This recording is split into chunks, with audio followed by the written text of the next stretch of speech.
Dans le silence complice de la communauté occidentale ou régionale, qui sont pourtant bruyantes quand il s'agit des pays sahéliens, des députés dont le mandat régulier a expiré depuis janvier 2024 se sont amusés à changer la Constitution dans le dos du peuple souverain sans lui permettre d'en prendre connaissance ou d'en débattre.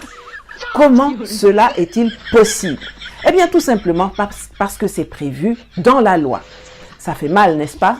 Il va falloir qu'on se dise 2 ou 3 choses, les yeux dans les yeux.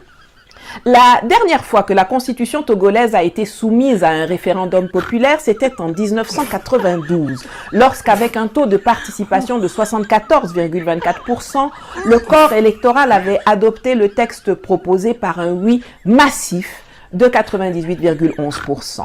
Et dans ce texte, il était prévu à l'article 144 que la Constitution peut être révisée soit par voie parlementaire, soit par voie référendaire. La Constitution a par la suite été changée 4 fois par voie parlementaire, en 2002, en 2007, en 2019 et donc la dernière modification qui vient juste d'avoir lieu vendredi. Vous admettrez avec moi que c'est difficile d'accepter d'avoir des textes qui sont volontairement, foncièrement mal écrits et se plaindre quand ces textes sont utilisés. Et je ne parle pas seulement du Togo, c'est le cas pour la plupart des pays d'Afrique dite francophone. En 2002, le Sénat a été créé. La limitation des mandats du président de la République a sauté, ainsi que le mode de scrutin à 2 tours qui a été réduit à 1 tour. Ainsi donc, depuis 22 ans, le peuple se coltine un parlement de 2 chambres, dont aucune, je dis bien aucune, ne le représente. Car il faut que ce soit clair pour tout un chacun.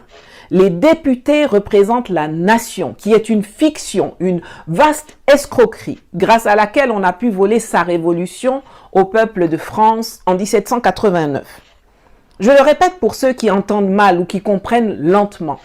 Le peuple, ce n'est pas la nation, et la nation, ce n'est pas le peuple. C'est votre leçon gratuite de vocabulaire du jour.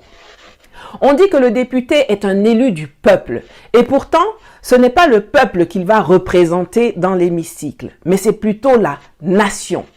D'ailleurs, si l'hémicycle était la représentation du peuple, ça s'appellerait l'Assemblée populaire et non pas l'Assemblée nationale. Quant aux sénateurs qui sont supposés représenter les collectivités territoriales, c'est une grosse blague dans un État qui n'a pas la forme fédérale et dont la gestion est aussi centralisée que le Togo, le Cameroun, la Côte d'Ivoire, etc.